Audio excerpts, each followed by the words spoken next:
What's up guys, and welcome back to the series. This is the final episode of my current split, episode 6, ab training. This is a session which I'll do on the same day when I train arms, but depending upon how I feel during that day and how much time I have available, I either do it at the end of the arm session or I do it completely separately. The first exercise which I do almost always, to be honest with you, is the hanging knee raise. This is one of the most challenging exercises and one of the most effective. Now, you don't have to do it with ab straps, but I do it with ab straps so that I can take my abs to complete failure. I don't want my upper body or grip strength to give way before my abs actually give way. Okay, so you can pick up any of these from Amazon. Literally type in ab straps on Amazon, you'll be able to find a pair. What we'll do, I will go 8 to 10 reps, nice and slow and controlled. Starting position is here. I'm going to go up, exhale, slight pause, down just to this point, and then back up again. Got to control your breathing. Breathe in.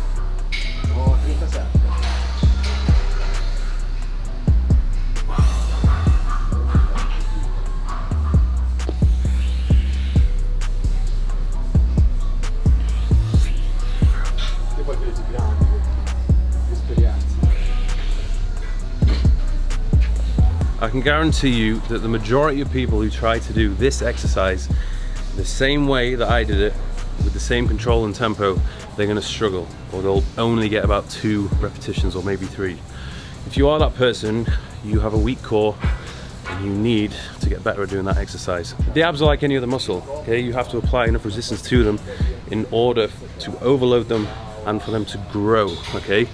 So there's no point in you just doing like loads and loads of crunches and expecting your abs to actually grow in size. You want to do exercises which are hard, which are actually going to apply a lot of resistance to your abdominals, such as this one.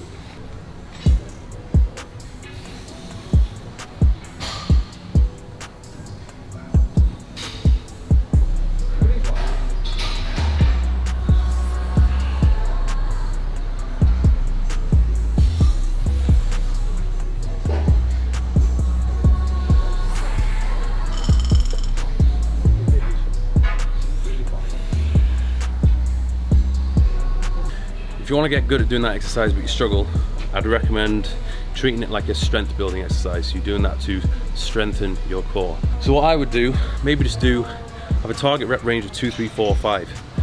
A reasonably long rest period in between, maybe do another exercise, let your abs recover, and then go again. Okay, and each week hopefully you can do 1 extra rep. You can build it up until you're doing like 8, 9, 10 reps under control. The next exercise I'm going to do is a rope crunch. Fairly self-explanatory. However, first few years when I tried doing this, I couldn't really feel it. I didn't have that mind-muscle connection. But I was annoyed at myself. I was like, why is this not working? I want to figure out how to actually make it work.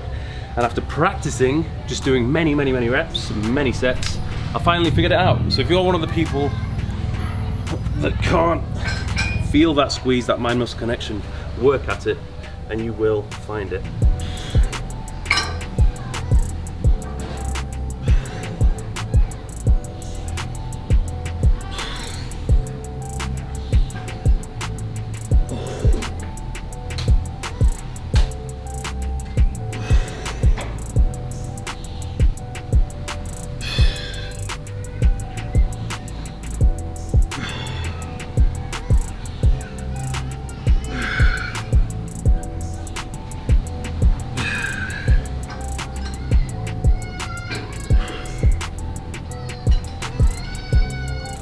Because this movement is a little bit easier, it's definitely easier compared to the reverse crunch or the hanging knee raise. The rest period in between these sets is shorter, so maybe like 60 seconds or something. And I'm basically just trying to rep it out until I can feel this horrible burn running all the way down my abs, and I just keep going until I basically can't crunch anymore.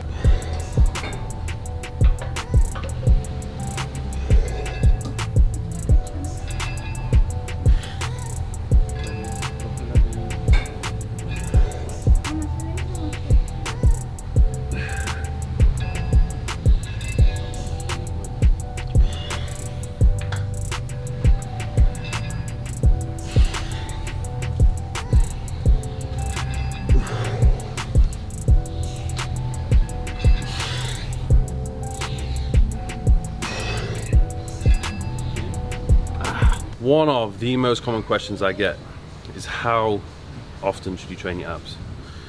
And I see loads of people, they're either arguing about, oh yeah, you should train your abs every single day at the end of your session, or once or twice a week. In my opinion, you don't need to train them as often as you think you do.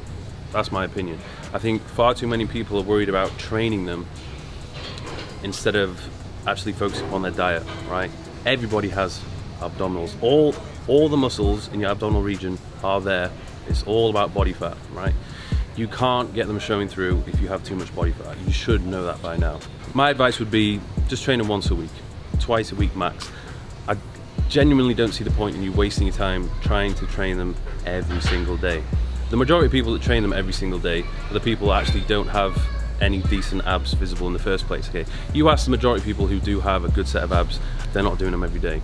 And this is a funny thing, when I first came here to Ibiza, usually I would train my abs once a week, and I came here, I got lazy, I didn't train them for a full month. In fact, it's probably longer than a month. It was 5 weeks where I didn't do any specific direct abdominal training. Did they disappear? No, not at all, okay? And if anything, my abdominal region got better because I dropped my body fat percentage. My abs have looked the best. Not because I've been training them vigorously twice or 3 times a week. They've looked the best when I've dropped my body fat percentage. And particularly in the morning, if I'm just waking up and I'm a little bit dehydrated or haven't eaten anything, that is when they will look the best. So the first exercise we did was a hanging knee raise. Okay, so we're lifting the legs up. The second exercise was more of a crunch exercise. We're bringing the torso towards our knees. Now we're going to go flip it back again and do a reverse crunch where we're going to be lifting up our knees again and tucking the tailbone, so focusing on the lower abs. So I'm going to set myself up on a standard bench. You do want a decline bench if you want to. How steep the angle of the bench is really going to be up to you and how strong your core is. Okay? If you have a pretty weak core, then the angle of the bench shouldn't be too steep at all. I'm going to start off at this. I'm going to hold the back nice and firmly. I'm going to come up nice and slow to about here, and then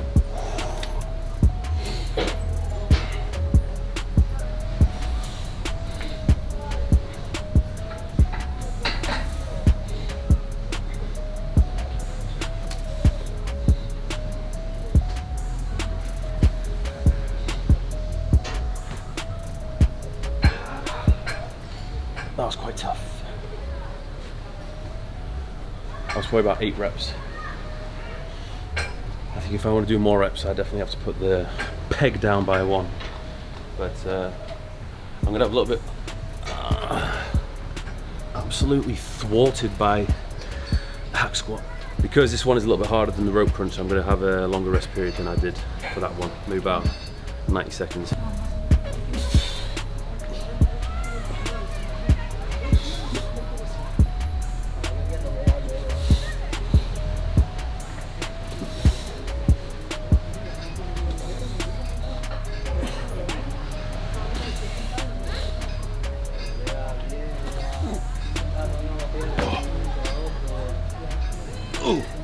With every single ab exercise you do, breathing is very important. You can't lose control of your breathing, otherwise you just completely screw up all the quality of the reps. Okay, so as the muscle lengthens, take a moment at the top to inhale, and then as you go down, shorten the muscle and crunch. That is when you, and the harder you blow out, the more effective the crunch and contraction is going to be.